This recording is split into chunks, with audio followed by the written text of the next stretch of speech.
नमस्कार, खरो प्रश्नमा यहाँलाई हार्दिक स्वागत छ। मेरो नाम हो प्रकाश गिरी। वाम गठबन्धन र त्यो वाम गठबन्धन अब एउटा वाम पार्टी बन्ने कुराले बजार निकै धेरै तातेको छ। चुनाव अगाडि वाम गठबन्धनको चर्चा र चुनाव पछि त्यो वाम गठबन्धनको नयाँ पार्टी, त्यो नयाँ पार्टीको नाम के हुने, त्यो नयाँ पार्टीको मार्ग निर्देशक सिद्धान्त के हुने, त्यसको अध्यक्ष को हुने र यो मुलुकले नयाँ प्रधानमन्त्रीको रूपमा कसलाई प्राप्त गर्ने, यी केही प्रश्नहरू छन् र यो प्रश्नको जवाब त्यही वाम गठबन्धनभित्रका शीर्ष 2 नेताहरूले दिनुपर्नेछ। तर ती शीर्ष नेताहरू एक दिन बालकोटमा बसे, त्यसपछि हामी पार्टी एकताको लागि संयोजन समितिको बैठक डाक्छौँ भनेर त्यसपछि बसेका छैनन्। वास्तवमा पार्टी एकताको कुरा उनीहरूले गरेर परपर किन भइरहेका छन्? आजको यो अङ्कमा हामी बढी यस विषयमा बढी केन्द्रित भएर कुराकानी गर्नेछौँ र हामीसँग कुराकानीको लागि यति बेला स्टुडियोमा हुनुहुन्छ राजनीतिक विश्लेषक डाक्टर सुरेन्द्र केसी। स्वागत छ यहाँलाई। हजुर, धन्यवाद। डाक्टर साहब, यो चुनाव अगाडि चाहिँ एक थरी मानिसहरूको भनाइ के थियो भने यो वाम गठबन्धन बनेको छ र पार्टी एकता भनिए पनि मूलत यो चुनावको लागि र चुनावको परिणाम आफ्नो पोल्टामा पार्नको लागि बनेको गठबन्धन नै हो, गठबन्धनमै सीमित रहन्छ भनेर भनिरहेका थिए।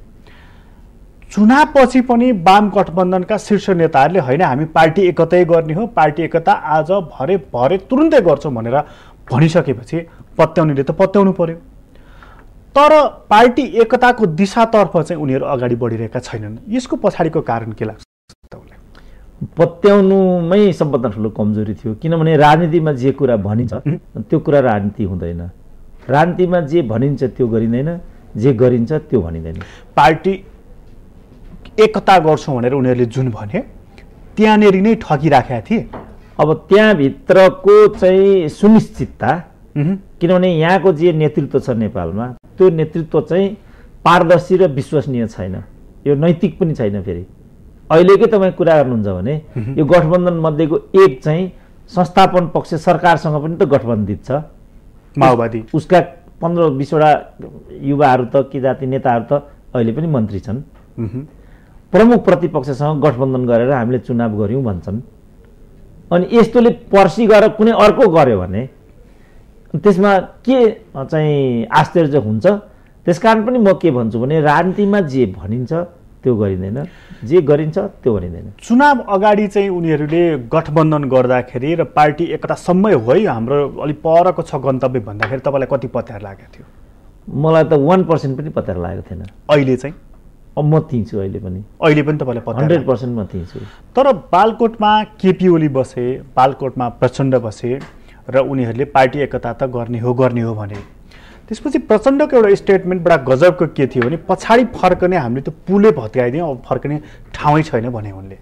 त्यसपछि पनि तपाईँलाई अलिकति विश्वास छैन? अनि कसरी विश्वास गर्ने? किनभने यसको मैले 7 वटा चरण बताएको थिएँ। 7 वटा चरणमध्ये 3टा चरणहरू यसले पार गरेको छ। अहिले 4 वटा चरणहरू चाहिँ सिङ्गै बाँकी छन् र ती जोखिमपूर्ण छन्, निर्णायक छन्। कुन चरण बाँकी छन्? अब उम्मेदवारी घोषणा पहिलो चरण थियो, त्यसपछि नतिजा कस्तो आउँछ दोस्रो चरण थियो। नतिजा अनुकूल आयो भने एउटा कुरा हुन्छ, दुवै पक्षको लागि अनुकूल हुनुपर्छ। एक पक्षको लागि मात्रै अनुकूल भएर हुँदैन, एक पक्षको लागि मात्रै अनुकूल भयो भने त्यहाँ तुतुमयमै हुन्छ। तैँले गर्दा मेरो उम्मेदवार पराजित भयो, मैले गर्दा तेरो उम्मेदवार पराजित भयो भन्ने हुन्छ, त्यो तोड्छ। यो 3टा चाहिँ यिनीहरूले पार गरेका छन्। अब तेस्रो चरण आउँछ सरकारको व्यवस्थापन र पार्टीको व्यवस्थापन, पदीय व्यवस्थापन। प्रचण्डलाई कुन पद दिने, केपी ओलीलाई कुन पद दिने, हारेका नेताहरूलाई कुन पद दिने, जितेका नेताहरूलाई कुन पद दिने, सरकारबाट प्रवेश गर्नु। अब 3वटा चरण त पुरा भइसक्यो, तपाईँले भनिहाल्नु, त्यसमा बहस गर्नु परेन। चौथो चरण भनेको सरकारको कुरा गर्दाखेरि चाहिँ चुनावको परिणामले के भन्यो भन्दाखेरि चाहिँ प्रधानमन्त्रीको रूपमा केपी ओलीलाई हेर्न चाहेको भन्ने कुरा त त्यो मतले त्यही सङ्केत गर्यो होइन?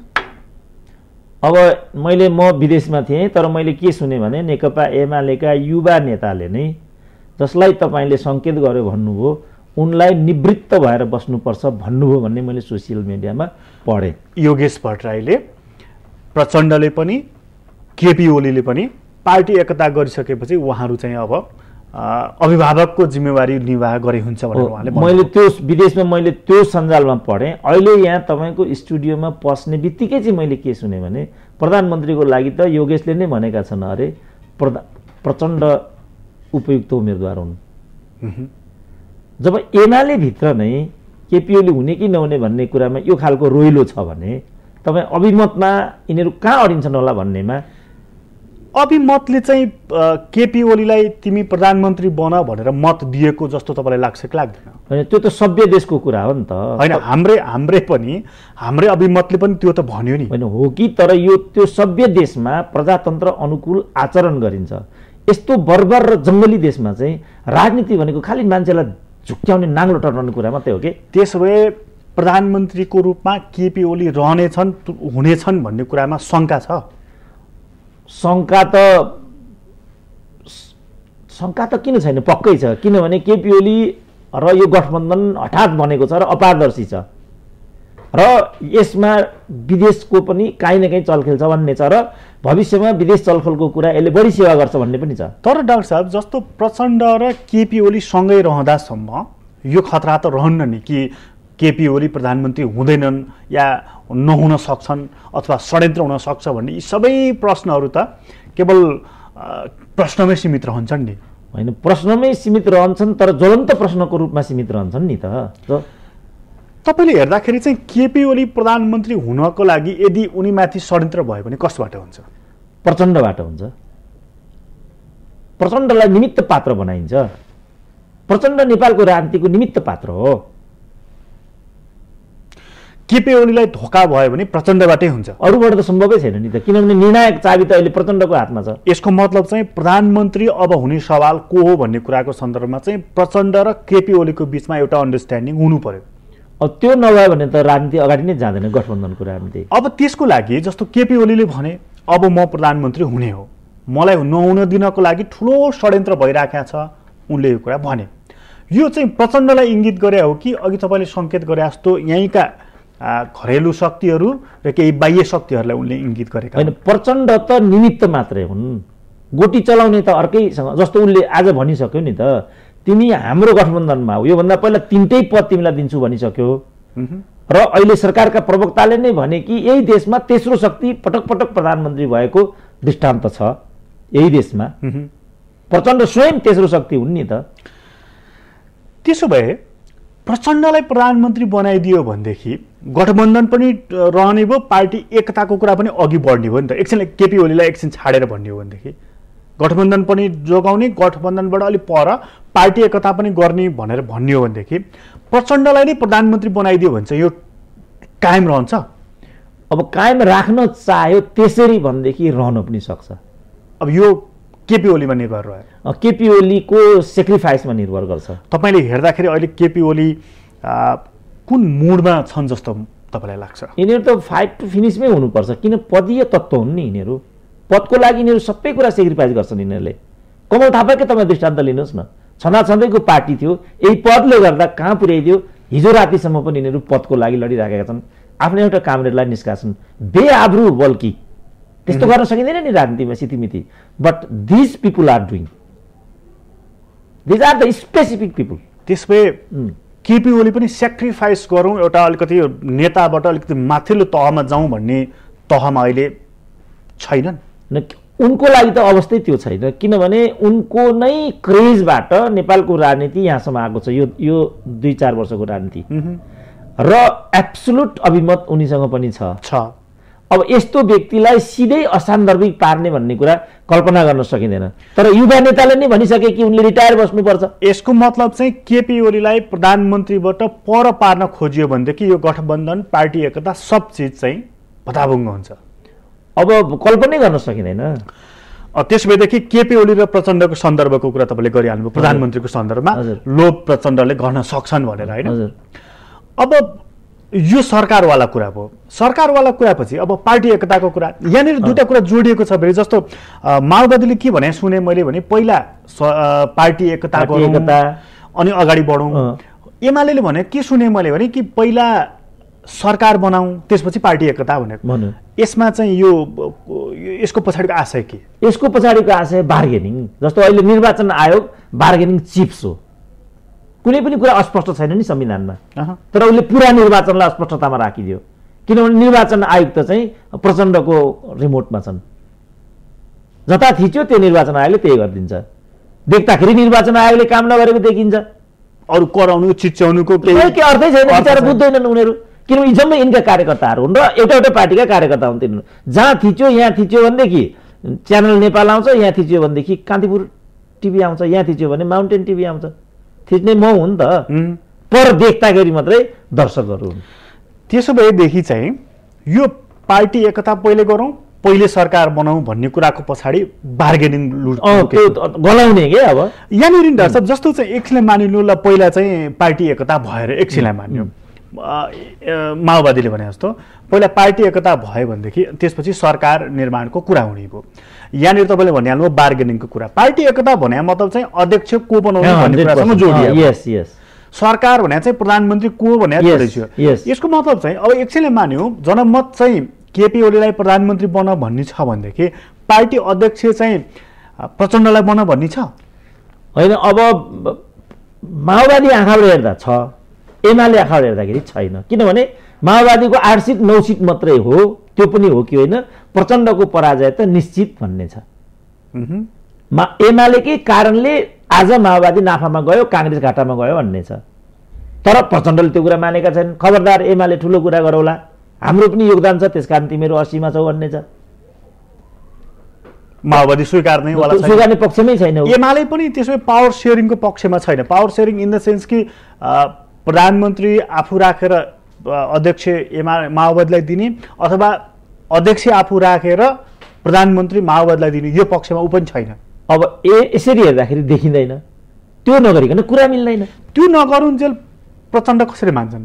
त्यही त भन्छु, त्यो नगर्दासम्म कुरा। अनि अहिले जति पनि कुरा देखिएका छन्, आलो पालो गर्ने कि नगर्ने, अध्यक्ष र प्रधानमन्त्री त हुने कि नहुने। जस्तो एउटा आलो पालोको कुरामा अहिले पार्टी अध्यक्ष एउटालाई दिने, प्रधानमन्त्री अर्कोलाई दिने, तैले गएर फेरि त्यही प्रधानमन्त्रीलाई पार्टी अध्यक्षमा ल्याउने अनि प्रधानमन्त्रीलाई अध्यक्षलाई प्रधानमन्त्रीमा लैजाने। आलो पालो यस्तो हुन सक्ने भयो। तर यसको लागि के हुने भयो? एमाले ठुलो सेक्रिफाइस गर्नुपर्ने, किनभने उसको त जम्मै 4टै दललाई मिलाएर जति हुन्छ त्यसको डबल चाहिँ एमालेसँग छ अहिले। 80को तात्पर्य त्यो हुन्छ। अब त्यो शक्तिलाई चाहिँ अब रिमोट किन अघि मैले भने प्रचण्ड, यो त कमल थापा हो प्रचण्ड त अब अहिले आएर। कमल थापा हिजो रापरपासँग 18 सिट हुँदाखेरि फुल क्याबिनेट लिएर पनि हिँडे 18 सिटमा। जनताले यिनीहरूलाई ठिकसँग दण्डित गरे, त्यो कुरा अर्कै हो। तर माओवादीलाई दण्डित गर्न फेरि 5 वर्ष पर्खिनु पर्नेछ, 10 वर्ष पर्खिनु पर्नेछ। 5 वर्ष त उनको हातमा चाबी छ। 5 वर्ष त उनको हातमा खेलौना जस्तो राजनीतिले खेल्छ। त्यसो भए प्रचण्ड सित्तिमिति मान्ने पोजिसनमा छैन। कसरी मान्छन्? जब कमल थापा हिजो राति जब कि 0 भइसके तल अहिलेसम्म यस्तो खेल खेल्दैछन्। प्रचण्डसँग त 50-55 सिट छ अहिले। संकेत तपाईँले के देख्दै हुनुहुन्छ त अब सरकारको सन्दर्भमा चाहिँ? संकेत वाम गठबन्धनबाटै बन्ने देख्दै हुनुहुन्छ कि गैर वाम गठबन्धनबाट अथवा वाम गठबन्धन टुटेर प्रचण्ड प्रधानमन्त्री बन्ने? यसमा दुईटा कुरा छ। मैले अनुमान गरेको जगबाट यो एकता भएको हो भने वा यो गठबन्धन चाहिँ आदर्श र सिद्धान्तसँग जोडिएको हो भने यो अगाडि जान्छ। आदर्श र सिद्धान्त अनुसार बनेको हो भने ठीक छ। मैले चाहिँ रिमोटबाट यो बनेको भन्ने फेरि आउटर फ्याक्टर भन्ने शब्द राखेको छु यहाँ। यसमा म प्रवेश गर्छु तर अहिले चाहिँ यदि यो विचार र सिद्धान्तको गठबन्धन हो भने तपाईँ हामी कसैले केही भने पनि यसमा केही कुरा हुँदैन, यो अगाडि जान्छ। पार्टी एकता पनि बन्छ, सरकार पनि बन्छ, वाम गठबन्धन पनि स्थायी हुन्छ। होइन र यो खेलखाल झेलझालको मात्रै कुरा हो भनेदेखि यो कुनै पनि क्षण टुट्न सक्छ र यसले काम चाहिँ नगर्न थाल्छ। र अहिले जो निर्वाचन आयोगलाई प्रयोग गरेर जे गरिनेछ र काङ्ग्रेससँगको बार्गेनिङको जस्तो सुन्दैछु म चाहिँ यी पात्रहरू अमरेश कुमार भयो, राजेन्द्र महतो भयो, फलानु भयो, यसले भेट्यो त्यसले भेट्यो भन्ने सुनिँदैछन्। अब यो सबले पनि यहाँभित्र चाहिँ घागुरु खेला जस्तो एउटा अनौठो दृश्य पनि छ नि डाक्टर साहब। यो चाहिँ यो गठबन्धन आदर्श हो होइन भनेर तपाईँले हामीले कुरा गरिरहँदाखेरि यो सरकार विशाल भीमकाय छ भन्ने कुरामा विवादै रहेन।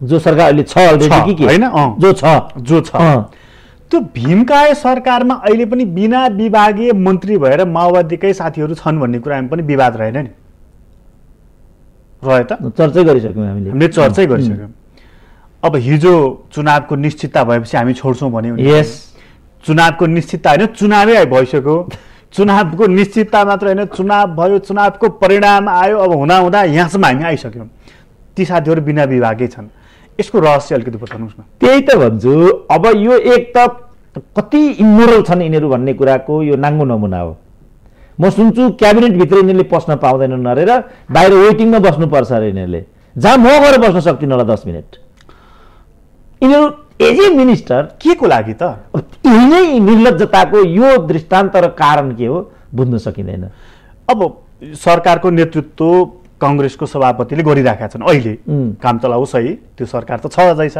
त्यो सरकारमा माओवादी छ र त्यो माओवादी एमालेसँग गठजोड गरेर चुनावमा एउटा परिणाम ल्याएर बसेको छ यसको पछाडिको कारण के त अब यही चाहिँ भनौँ अहिले पनि अब भनौँ अब प्रचण्डले यो पटक पटक भनेको छ हामी तिम्रो सरकारबाट हाम्रो सरकारबाट हामी पछाडि हट्दैनौँ हामी समर्थन फिर्ता पनि लिँदैनौँ चुनावको सुनिश्चितका लागि मात्रै हामी सरकारमा रहन्छौँ यो भनिएको थियो हिजो त्यसकारण अघि मैले भने यस्तो बर्बर र जङ्गली देशमा चाहिँ राजनीतिक नैतिकता र आदर्शले काउन्ट गर्दैन होइन त्यही त माओवादी अहिले प्रतिपक्ष हो कि सत्ता पक्ष हो एमालेसँग नजिक हो कि सत्ता पक्ष के हो यही भन्नु यो त अर्धनारेश्वर हो नि त अब यसले नै के भन्यो भने प्रधानमन्त्रीले राजीनामा दिनुपर्छ पनि अस्ति भन्यो एक थरी मानिसले भने नि डाक्टर साहब यो ग्रान्ड डिजाइन मात्र होइन ग्रान्ड डिजाइन हो यो माओवादीको यो सरकारमा पनि रहने एमालेसँग चाहिँ तपाईँको गठजोड गरेर अगाडि बढ्ने यो ठुलो डिजाइन छ भनेर भने नि होइन अब यो चाहिँ यसलाई त मैले पोलिटिकल प्रस्टिट्युसन भनेको छु होइन कडा शब्द भयो तर भनेको चाहिँ यो छु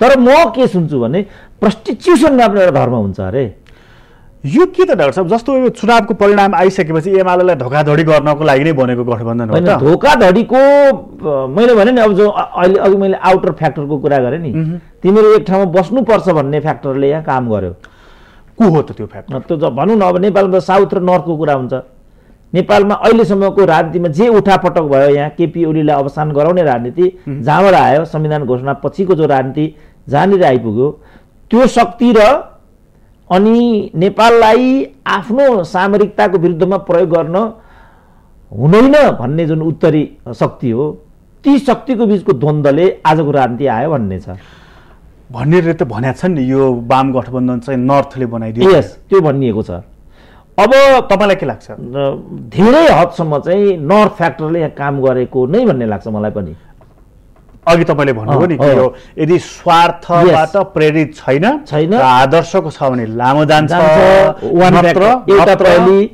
और आउटर फ्याक्टरले काम गरेको भन्ने मलाई लाग्छ त्यो फ्याक्टरले यो गराइदिएको भएदेखि उनले नै के गर्छ भने तिमीहरू यो ठाउँमा बसिरहनु पर्छ अघि तपाईँले भन्नुभयो नि यो नर्थ फ्याक्टर चाहिँ यहाँ हाबी भएको छ त्यसपछि उसले गठजोड गराइरहेको छ यस अब उनले के भन्ने भने तिमीहरूको लागि अर्को विकल्प छैन कमसेकम मतलब गठबन्धन तोड्न तिमीहरूले पाउँदैनौ तोड्यो भने तिमीहरू सिद्धियौ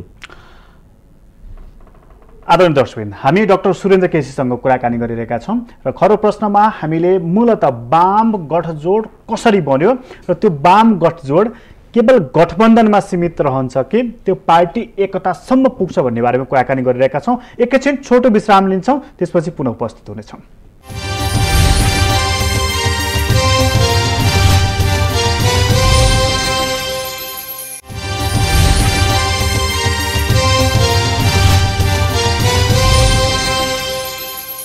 ब्रेकपछि पुनः स्वागत छ हामी खरो प्रश्नमा छौं र खरो प्रश्नमा कुराकानी गरिरहेका छौं वाम गठबन्धनको बारेमा यो गठबन्धनलाई गठबन्धनमै सीमित राख्नुपर्छ भन्ने वाम गठबन्धन भित्रकै नेताहरू पनि छन् अलि लामो समय गठबन्धनमै राखौं त्यसपछि बिस्तारै एकता गरौं भन्नेहरू पनि छन् तुरुन्तै पार्टी एकता गर्नुपर्छ भन्नेहरू पनि छँदै नै छन् यो बीचमा पार्टी एकताको सन्दर्भमा चाहिँ अहिलेको चल्तीको भाषामा भन्यो भने ल्याङ भइरहेको छ यो ल्याङ चाहिँ किन भइरहेको छ त्यसबारेमा कुराकानी गरिरहेका छौँ हामीसँग कुराकानीको लागि स्टुडियोमा हुनुहुन्छ डाक्टर सुरेन्द्र केसी र साथमा छु म प्रकाश गिरी डाक्टर साहब पुनः स्वागत छ हजुर धन्यवाद हामीले अघि बडा विस्तृत रूपमा चर्चा गर्यौं सरकारको सन्दर्भमा है डाक्टर साहब त्यसपछि कुरा गर्दै गर्दै हामी कहाँ आइपुग्यौं भन्दाखेरि यो गठबन्धन कसरी बन्यो भनेर यसमा उत्तरी पक्ष उत्तरी छिमेकी मुलुक चाहिँ अलिकति हाबी छ भन्ने तपाईँलाई आशंका रहेछ? म अनुमान त्यो गर्छु। अनुमान त्यो गर्नुहुन्छ होइन? हामीसँग अब त्यस्तो सूचनाहरूको कुरा होइन, तर विश्लेषण गर्दा त्यो देखिन्छ।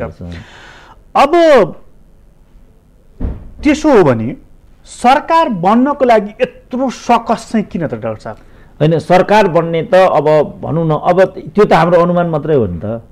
त्यो हो भने त सकसै हुँदैन, सहज तरिकाले यो अगाडि जान्छ, जसको 7वटा चरण मैले भनेको छु। 4वटा चरणको बारेमा उल्लेख गरिसकेँ, 3टा चरण मैले भन्ने बाँकी छ। सहज तरिकाले ती 3टा चरण पनि अगाडि जान्छन्। जसरी अहिलेसम्मको 3टा चरण गइसक्यो, एउटा चरणको सङ्क्रमणमा यिनीहरू छन् होइन? प्रधानमन्त्री कि नेता भन्नेमा यिनीहरू लडिराखेका हो किन? अब यो त हाम्रो अनुमान मात्रै छ। यदि त्यो अनुमान सही हो भने 3टा चरण पनि सहज तरिकाले अगाडि जान्छ र प्रक्रिया टुङ्गिन्छ। नत्र भन्देखि जसरी अब विराम लाग्छ, बीचमै यो चाहिँ भङ्ग हुन्छ, आफ्नो बाटो लिन्छन् यिनीहरूले। यो नि डाक्टर साहब, यो यिनीहरूको अब सरकारवाला कुरा त भइ नै होइन। अब पार्टीवाला कुरामा अलिकति प्रवेश गर्नु। पार्टीवाला कुरामा जाँदाखेरि चाहिँ हिजोको सबैभन्दा ठुलो कटु आलोचक भनेको केपी ओली थिए माओवादीको। माओवादीलाई कसैले गाली गरेर सुन्नु पर्यो भने केपी ओलीकै सुनिन्थ्यो जतिखेर पनि। अहिले यो कोइलीको जस्तो मिठो स्वर आइरहेको छ नि उनको माओवादीको सन्दर्भमा, यो चाहिँ केले ल्याए जस्तो लाग्छ तपाईँलाई? अब तिनै फ्याक्टरले काम गरे, दुईटा भनौँ न। एउटा त कहिलेकाहीँ भनौँ न विग्रहको बिचमा पनि सुसम्बन्ध, जस्तो काङ्ग्रेस कम्युनिस्टकै कुन चाहिँ राम्रो सम्बन्ध थियो र पछि सुसम्बन्ध भयो। त्यसपछि गठबन्धनको संस्कृति हामीले विकास गर्ने, सहकार्यको संस्कृति विकास गर्ने, अन्तरिम संविधानको मर्म र भावना पनि त्यहीसँग जोडिएको थियो। तर हेर्नुहोस् अब अहिले कहाँ पुगिराखेका छन्। शेरबहादुरले बधाईसम्म दिएनन् भन्ने कुरा छ, बोल्दा पनि बोल्दैनन् उनीहरू भन्ने कुरा छ। नेपालका राजनीतिक दलहरूमा यो चरित्र हाबी रहँदै आएको छ हिजैदेखि। अब अहिले पनि त्यो चरित्र यहाँ पनि दोहोरियो भने होइन, तपाईँ केपी ओलीले माओवादीलाई मात्रै होइन कि केपी ओलीको त गाडीसम्म वाइसिएल लगाएर तान्थे यिनीहरू, बालकोटमा गएर ढुङ्गा हान्थे यिनीहरू। के गर्दैनथे र यिनीहरू? जे पनि गर्थे यिनीहरू। उनले हिजो माओवादीलाई लम्बसारवादी भने, माओवादीले केपी ओलीहरूलाई दक्षिणपति भनिदिए होइन। उनलाई त ठेला गाडामा चढेर अमेरिका जाने भनेर हाँस्थे होइन, उखाने काका भन्थे। आज ठेला पनि छैन, लम्बसार पनि छैन। नभनेपछि त अब त्यसै कारण मैले के भनेको नि, यो जुन गठबन्धन भइराखेको छ यो अर्थात् अपारदर्शी र चाहिँ नियोजित रूपमा यो आइराखेको छ। यिनीहरूको बिचमा सैद्धान्तिक पनि लडाइँ पनि ठुलै थियो नि ढर्छ। आज चाहिँ त्यो रहेन, त्यो जबज र 21औं शताब्दीवाला यो पनि रहेन, 21औं शताब्दीको जनवादवाला यो पनि लडाइँको विषय रहेन। अब 5औं चरणमा त्यो कुरा हुन्छ नि त। त्यसपछि 5औं चरणमा के कुरा हुन्छ? आइडियोलोजिकल क्वेसन आउँछ। आइडियोलोजिकल क्वेसन आइसकेपछि तपाईँले भनेको प्रश्न त्यहाँ हुन्छ, कुन आइडियोलोजी भन्ने कुरा हुन्छ। लाइन अफ एक्सन एउटा हुन्छ, स्ट्राटेजी अर्को हुन्छ, इमिडिएट ट्याक्टिकल एक्सन भन्ने हुन्छ कम्युनिस्टको रणनीति होइन, त्यो कार्यनीति, अनि रणनीति भन्ने हुन्छ स्ट्राटेजी। अब त्यो चाहिँ त्यो विषय कतिको चाहिँ बहसको विषय बन्छ यी पार्टीको विषय। अहिले त्यही कुरा गरिरहेछन्। एक थरीले के भनिरहेछन् भनेदेखि अस्ति घनश्याम भुसालले भन्दैन अब त्यो च्याप्टर क्लोज भयो भने, एक थरी त्यो भनिरहेछन्। अब नारायण काजीवाला चाहिँ के, नारायण काजी चाहिँ के हुन् भने फेरि जे चलिरहेको त्यसलाई ती स्टप गर्नुपर्छ। हिजो प्रचण्ड पद स्टप गर हाम्रो पार्टी एकता हुन्छ भन्थे, प्रचण्ड पद स्टप गरियो, पार्टी एकता गरियो। अब अहिले तिनै नारायण काजी के भन्दैछन् भने दुईटै विचारलाई ड्रप गरौँ भन्दैछन्। त्यसपछि जे नयाँ कुरा आउँछ, किनभने दुईटै किन ड्रप गर्नु भने उनको त छैन त्यहाँ। अनि तर उनले ड्रप गरौँ भन्नु र घनश्याम भुसालले क्लोज भयो भन्नु त फेरि एउटै भयो नि त। अब किनभने दुईटैको हस्ती होइन नि त दुईटै। तर दुईटै फेरि चाहिँ सैद्धान्तिक लडाइँ लडिरहने त हुन् नि त फेरि। होइन, दुईटै हो। नारायण काजीको त सैद्धान्तिक लडाउँ केही पनि छैन, भुसालको चाहिँ त्यो इमेज छ वामपन्थी आन्दोलनमा। तर उनले पनि यो च्याप्टर क्लोज भयो भने, उनले पनि यो च्याप्टर क्लोज भयो भने यो भने चाहिँ किन उनले यसो भन्नुको पछाडि चाहिँ जस्तो एकचोटि घनश्याम भुसालले ल्याएको कुरा चाहिँ एमाले पारित गरेन, त्यो चाहिँ बरु हेटौँडाबाट माओवादीले पारित गर्यो त्यो सिद्धान्त भनेर चाहिँ बडा चर्चा थियो। त्यही मान्छेले अहिले जब पनि अब 21औं शताब्दीको जनवाद पनि दुईटै च्याप्टर क्लोज भयो भन्नुको मतलब पार्टी नेतृत्वले वास्तवमै एकता गर्न खोजेका छन्। सैद्धान्तिक लडाइँ अब जरुरी छैन, अगाडि बढौँ भनेर बाटो खुलाइदिया हो त। अब यो कुरा चाहिँ मैले 25 वर्ष अगाडि भनेको थिएँ यो होइन। म सानो मान्छे भएँ, मैले भन्यो भनेर बसमा ल्याएनन्, किनभने यिनीहरूले पनि आफूले टिको लगाइदिएकोलाई मात्रै बौद्धिक भन्छन्। यहाँका मान्छेको चलन यो छ। मेरो टिको नभएको हुनाले म काहीँको बौद्धिक होइन। तर मैले 25 वर्ष अगाडि भनेको थिएँ कि यो बौद्धिकले जनवाद भन्ने कुरा कुनै विचार बन्दैन, यसको यो कुनै विचार हुँदैन। यो मैले भनेको थिएँ कुटिलता हो सुरेन्द्र केसीको सिद्ध्याउनुपर्छ भने शङ्कर पोखरेलले। जनताको बहुदलीय जनवाद भन्ने कुनै विचार भन्दैन, कुनै विचारको प्रतिनिधित्व गर्दैन, बात त परको कुरा अब कुनै विचारको प्रतिनिधित्व अब हेर कस्तो कडा कुरा जो म भन्दैछु त भन्नुभयो। तर जबज त फेरि अहिले यहाँ चाहिँ फेरि यो पशुपतिको उसले भन्दा नि बढी गायत्री पढाए भन्दा पनि जबज पढ्छ नि त। अब म यहाँ कहाँ जोड्दैछु भनेदेखि अब अहिले आएर आफ्टर 25 इयर्स यो घनश्याम भुसालले यो कुरा भने र के उनले पुष्टि गरिदिए, किन उपमहासचिव हुन् नि त, हो त, उनले के पुष्टि गरिदिए भने जबजको सान्दर्भिकता अब छैन। एमाले मान्छ यो कुरा? होइन, अब मान्छ कि मान्दैन त्यो त भोलि चाहिँ कार्यकर्ताहरूको बिचमा जान्छ। किनभने भोलि त महाधिवेशन आसन्न भइसकेपछि यस्ता खालका प्रश्नहरूलाई चाहिँ डिबेटमा लगिन्छ। यो डिबेटमा लाने सवालमा चाहिँ केपी ओली यति सैद्धान्तिक लडाइँमा कतिको चाहिँ लडिराख्ने, यसमा कति बढी चाहिँ भनौँ न एउटा इन्ट्रेस्ट देखाइराख्ने नेता हुन्? पटक्कै होइन, उनी त खालि एकजना कामकाजी नेता हुन्। अब अहिले त उनले फेरि जे नेपालको पोलिटिक्समा जे उनले आइडियोलोजी चाहिँ उनले बिल्डअप गरेका छन्, अब संयोग भन्नु पर्यो यो मैले चाहिँ नेपालको नेसनल एसेट हो भनेको छु। किनभने यहाँ कुनै पनि नेतालाई राम्रो भनिँदैन यो देशमा, हरेकलाई एउटा न एउटा चाहिँ अप्टिक लगाइन्छ, इभन मलाई पनि लगाइन्छ। यहाँ यो सन्दर्भमा प्रचण्ड कतिको चाहिँ राम्रा मान्छे हुन् सिद्धान्तको सन्दर्भमा? होइन, उनको उपलब्धिको दृष्टिकोणले पार्सियल्ली राम्रो गरेको छ र त्यसको जजमेन्ट इतिहासले मात्रै गर्न सक्छ मैले भनेको छु। तर उनको एक्सनल पार्ट चाहिँ एकदमै विवादित भयो, एकदमै। र यत्रा ठुला उपलब्धिहरूलाई उनले आफ्नो निजी फाइदाको लागि सिद्ध्याइदिए। माओवाद भनेर भोलि लडाइँको यो जुन सैद्धान्तिक लडाइँको विषय आइरहँदाखेरि माओवाद भनेर त्यसलाई समातेर बसिरहन्छन् होला कि होइन अघि बढौँ भने? होइन, त्यो त उनले छोडेको अहिले प्रश्न भनिसके नि त, शान्ति, समुन्नति, समृद्धि अबको नारा त उनले भनि नै सके। अब त्यसमा कम्युनिस्ट जार्गनबाट त प्रचण्ड त 1 लाख कोष पर गइसके। यी त यिनले नबुझेको मात्रै हो, he already gone. KP Oli त पनि केपी ओली त कामकाजी नेता मात्रै हुन्।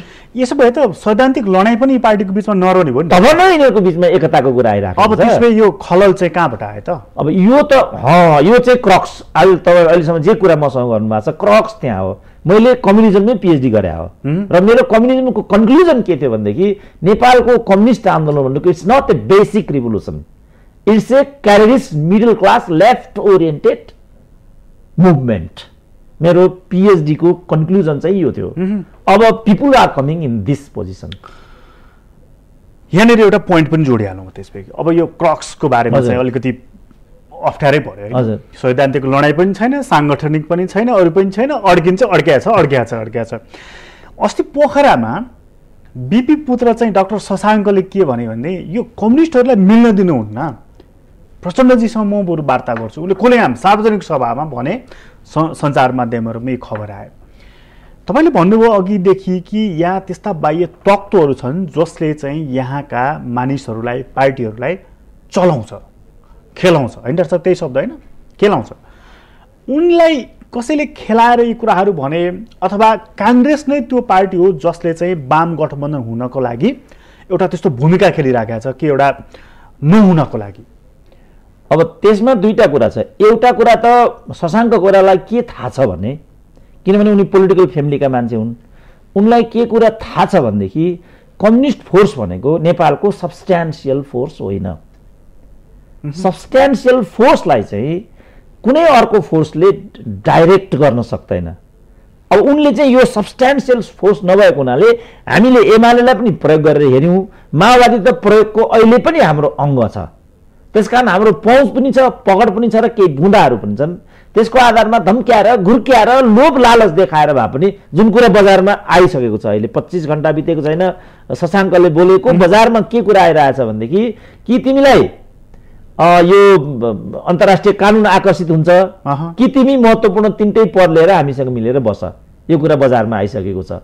यसैसँग जोडेर मैले अघि चाहिँ प्रचण्डले काहीँ पनि र जो मन्त्रीहरू अहिले पनि विद्यमान छन् भनेको छु, जसलाई तपाईँले ल्याङल्याङ भन्नुभएको छ, यो ल्याङल्याङ चाहिँ यिनै ल्याङल्याङका बिचमा चाहिँ यसरी घुमिराखेको छ। अब यसमा अर्को पाटो पनि जोडौँ। हजुर, मोदीजीले पालो फोन गरे। हजुर, केपी ओलीलाई गरेछन्, प्रचण्डजीलाई गरेछन्, अहिलेको हाम्रो प्रधानमन्त्री कङ्ग्रेसको सभापतिलाई पनि गरेछन्, अरूलाई पनि गरेरै भन्ने सुनियो। बधाई दिए उनले, तपाईँहरूले राम्रोसँग चुनाव गर्नुभयो, मत पनि ल्याउनु भयो, अब तपाईँहरू अगाडि बढ्नुभयो भनेर। यहाँ तुरुन्तै राजनीतिक विश्लेषण के भयो भने मोदीजीले पनि बधाई दियो वाम गठबन्धनलाई भनेपछि अब सरासर प्रक्रियाहरू अघि बढ्ने भए भनेर खुब चर्चाहरू भए। घटनाक्रमहरू हेर्ने हो आजसम्म तपाईँ र म अहिले जति बेला कुरा गर्दैछौँ त्यो समयसम्म हेर्ने हो भने झन् यहाँनिर चाहिँ गाँठो परिराखेको छ। यो जुन अघि तपाईँले बाह्य कुरा गर्नुभएको थियो नि, बाह्य एउटा कि हाम्रो दक्षिणले खेल्छ कि हाम्रो उत्तरले खेल्छ भनेर, यहाँनिर चाहिँ अब के दक्षिणी वायु प्रभावित भएको हो?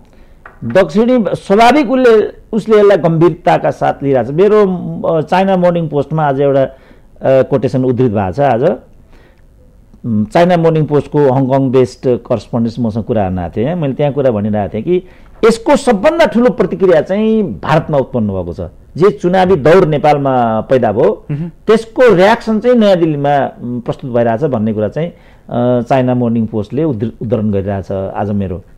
त्यसकारण उनीहरूले यसलाई गम्भीरताको साथ हेरिराखेका छन्, किनभने यो नर्थसँग कनेक्टिभिटी हुन्छ कि भोलि यदि त्यस्तो कनेक्टिभिटी भयो भने सारा भारतको जुन खास गरी उत्तर भारतको जुन औद्योगिक प्रक्रिया छ त्यो अवरुद्ध र छिन्नभिन्न हुनसक्छ भन्ने डर चाहिँ। र इभन म भर्खरै इन्डियाबाट पनि आइराखेको छु। त्यहाँबाट के छ भनेदेखि मोदीको गलत नेपाल नीतिले गर्दाखेरि चाइना बढी हाबी भयो नेपालमा। त्यसकारण योभन्दा पहिला म इन्डिया जानुभन्दा पनि पहिला चाइना जानुभन्दा पनि पहिलाको यो कुरा हो कि उनीहरूले त्यति बेला के भनिरहेको थिए भनेदेखि ओलीसँग नै सहकार्य गरेर जुन एन्टी इन्डियन फिलिङ नेपालमा प्रमोट भएर गइराखेको छ र चाइनिज इन्ट्रेस्ट जसरी हाबी हुन खोजिराखेको छ, यो माओवादी र काङ्ग्रेससँग सहकार्य गरेर होइन कि ओलीसँगै सहकार्य गरेर मात्रै व्यवस्थापन गर्न सकिन्छ र त्यो इन्डियाको बृहत्तर हितमा हुन्छ। अहिले साउथ ब्लक यस ओलीसँगै सहकार्य गरेर अगाडि बढ्न खोज्दैछ कि ओलीलाई एक्सक्लुड गरेर अर्को केही स्थापित गर्नु? एक्सक्लुजनमा ऊ देखिन्छ, जसले गर्दाखेरि नेपालमा क्लाइमेक्स एन्टी इन्डियन सेन्टिमेन्ट अब बढ्दैछ। एउटा खतरा यो पनि छ कि जनमत त एमाले पाएको छ, माओवादीले पनि पाएको छ, कङ्ग्रेसले पनि पाएको छ, तर ठुलो जनमत एमाले जुन प्राप्त गरेको छ उसलाई बाहिर राखेर हाम्रो सरकारका प्रवक्ताले जुन भने तेस्रो दलले पनि सरकार चलाएको दृष्टान्त छ भनेर त्यो खतरा छ कतै? त्यो खतरा त एब्सोल्युटली छ, तर यहाँ त अन्तर्घात र अन्तर्ध्वंसको प्रवृत्तिले बढी काम गर्यो होइन। साउथ ब्लकको चाहना त्यो हो त? त्यो त स्वाभाविक छ नि त। राजनीतिमा त कसैले पनि होइन, म अक्सर मिडियाका साथीहरूलाई दृष्टान्त दिन्छु, कुनै अर्को मिडिया भन्दा यो राम्रो होस् भन्ने त सबैको आकाङ्क्षा छ नि त। यो चाहिँ नि त्यसो हो भनेदेखि केपी ओलीलाई के त्यस्तो आपत आइपरेको थियो कि 2-4 दिन प्रचण्ड चितवन बस्दैमा सङ्घीय फोरम उपेन्द्र यादवजीको उनीसँग बसेर लगत्तै फेरि बाबुरामजीसँग बसेर आउनुहोस् सरकार बनाऊ भन्नु परेको थियो त? फेरि अब राजनीतिमा त सबै सम्भावना, किन राजनीति भनेको सम्भावनाको खेल हुन्छ भन्ने छ। खालि राजनीति केलाई भन्नेमा चाहिँ डिबेट गर्न सकिने भयो। चुनाव लगत्तै उनले त्यो जुन वार्तालाप गरे त्यसले भने उनले चाहिँ नि सकेको भए माओवादीलाई बाहिर राख्न खोजेका थिए भन्ने अर्थ लाग्छ नि? होइन, अर्थ त लाग्ने भयो। अब उनलाई पनि त पटक पटक शेरबहादुरसँग चाहिँ लसपस गरेको भन्ने छ नि त प्रचण्डलाई। त्यसकारण राजनीति भनेको सम्भावनाको खेल हो र राजनीतिमा असम्भव भन्ने कुरा केही पनि हुँदैन भनिन्छ। यिनीहरूले नै थियोराइज गरेको विषय हो। तपाईँले हेर्दाखेरि चाहिँ नि यस्तो सम्भावना कति देख्नुहुन्छ? जस्तो एमाले फोरम अथवा अरू कसैसँग मिलेर सरकार निर्माण गर्ने र माओवादीलाई बाहिर राख्ने अहिलेको ल्याङल्याङ हेर्दाखेरि यो सम्भावना कति छ? प्रबल छ त्यो सम्भावना पनि। अर्को सम्भावनाको कुरा गरौँ, काङ्ग्रेसले प्रचण्डजीलाई प्रस्ताव गर्यो रे, चर्चामा आएको छ, तपाईँ 5 वर्ष प्रधानमन्त्री हुनुहोस्, हामी छौँ साथमा। यो सम्भावना तपाईँ कति देख्नुहुन्छ? उसले यो सम्भावना गर्छ र तत्कालका लागि प्रधानमन्त्रीत्व दिन्छ। जस्तो चन्द्रशेखरलाई दिएको थियो सुरुमा, कङ्ग्रेस अहिले चाहिँ तिमीलाई म प्रधानमन्त्री दिन्छु भन्यो, 28 दिन नपुग्दै समर्थन वापस लिदियो अनि चन्द्रशेखर सरकार चाहिँ चुनावीमा गयो। अब अहिले पनि प्रचण्डलाई फेरि एकचोटि बेकुफ बनाएर, किनभने ठुलो घाट गरेको छ नि त प्रचण्डले अहिले नै पनि। देउपाको चाहिँ सहयोग लिएर 9 महिना भुक्तान गरिसकेको छ, अनि देउपाले 2 महिना चाहिँ भुक्तान गरेको छैन, समर्थन फिर्ता नले पनि प्रमुख प्रतिसँग गरेर चाहिँ गठबन्धन गरिराखेको छ। यो त रिभेन्ज लिनु छ नि त काङ्ग्रेसले फेरि, त्यसको लागि उसले प्रस्ताव गरेको होइन। त्यसको लागि त्यो पनि सम्भावनाभित्र आयो। यो दुईवटा सम्भावनाको कुरा भयो। यो दुईवटा सम्भावना बाहेक तेस्रो सम्भावना कुनै अर्को व्यक्ति प्रधानमन्त्री हुने र सबै जिल्लिने खतरा कतिको छ? 100% छ। किनभने राष्ट्रपति जो रामवरण यादव निर्वाचित भएका थिए, तपाईँ जे भन्नुभएको थियो त्यही भएको छ यो देशमा। सबैले उनले एउटा वातावरण बनाइदिन्छ, निश्चित मूलका मानिसहरूले मात्रै अग्रता लिउन् भन्ने वातावरण बनाइदिन्छ। रामराजा प्रसाद सिंहलाई माओवादीले प्रपोज गर्यो, त्यसो भने हामी पनि तराईको निकाल्छौँ भन्यो, काङ्ग्रेसले रामवरणलाई अगाडि निकालिदियो। तिमीहरू मात्रै भन्यो, रामप्रीत पासवानलाई उताकोले एमाले 3टा तराईका नेताहरूलाई त्यहाँ लडाइदियो। सम्भावनै थिएन रामवरण यादवको। चर्चा अहिले उपेन्द्र यादवको पनि 100% मेरो मुखमा त्यो थियो, तर म किन त्यहाँ गइहालौँ भनेर म यहाँबाट आइराखेको छु। त्यो सम्भावना पनि छ र त्यो नै बढी सम्भावना छ। फेरि त्यो नै बढी सम्भावना छ। त्यो भयो भने इक्वेसन के हुन्छ भन्नुहोस् त? त्यो भयो भने अर्को जो बाहिरले यो गराउँछ उसले खेल्न पाउँछ। राजनीतिलाई जो स्थायित्व दिने भन्ने बकवास गरेको थियो, त्यसो भएदेखि मैले यही सोध्न खोजेको थिएँ। यो स्थिर सरकार विकास विकास विकास यो दुईटा कुरा मात्रै बोलायो नि त, होइन? हो। त्यो चाहिँ के हुन्छ? हो, त्यसैले यो खालि एउटा देखाउने कुरा मात्रै थियो, यो वास्तविक कुरा थिएन। अपारदर्शिता र हठात यो चाहिँ गठबन्धन बनिराखेको थियो। मान्छेलाई थाहा पनि थिएन, तयारी हुनु पर्यो नि त केही न केही, मानसिक रूपले पनि तयार हुनु पर्यो नि त केही कुरा गर्नको लागि। तपाईँले मैले बोल्नु पर्यो भने पनि केही एक्सर्साइज गर्नुपर्छ। यहाँ धेरै घन्टादेखि गर्नुपर्छ। हठात आएर नबोल्दै भन्यो भने अनि के बोल्ने होला त्यहाँ? डाक्टर साहब, त्यसपछि अलिकति एउटा सम्भावनाको कुरा गरौँ। छोटोमा यो चाहिँ बडा 10 सेकेन्डका उत्तर। माओवादी र एमाले मिल्ने कति प्रतिशत तपाईँ ठान्नु? 50-50 छ। 50-50 पनि 50-50 छ। मिल्न नि सक्छन्? 50-50। जहाँ 49 हुन्छ त्यो लस्ट हुन्छ, जहाँ 51 हुन्छ। केपी ओली प्रधानमन्त्री बन्ने कति प्रतिशत? 51% छ। 51। प्रचण्ड बन्ने सम्भावना 49। उपेन्द्र यादव पनि 49, किनभने 51 त त्यही हो नि त जसले निर्णय गर्छ। 51 चाहिँ केपी ओली नै छ। 51 केपी ओली नै हो। अबको राजनीतिक कोर्स के हुन सक्छ? अबको राजनीतिक कोर्स जे 2007 देखि 2047 देखि र 2063 देखि यता भयो, अस्थिरता, अन्यल, हानहान, काटाकाट र घानाघान त्यही हुन्छ। फेरि यसले कुनै दिशा लिँदैन। सुशासन र समृद्धि हाम्रो भाग्यमा छैन। कमसेकम मेरो पिँढीमा त यो हुनै सक्दैन र तपाईँको पिँढीको लागि म लडिरहेको छु। मान्छे भन्छन् मेरो लागि लडे होला भने बिचरा बेहुदाहरू, म किन मेरो लागि लड्नु पर्यो? म आफै इस्टाब्लिस प्रोफेसर हुँ युनिभर्सिटी। डाक्टर साहब, तपाईँलाई धेरै धेरै धन्यवाद। हस्, धन्यवाद। आदरणीय दर्शकबिन, तपाईँलाई पनि धन्यवाद। आज हामीले डाक्टर सुरेन्द्र केसीसँग कुराकानी गरेका थियौँ। उहाँसँगको कुराकानी अहिलेलाई यति नै। माउन्टेन टेलिभिजन हेर्दै गर्नुहोला। नमस्कार।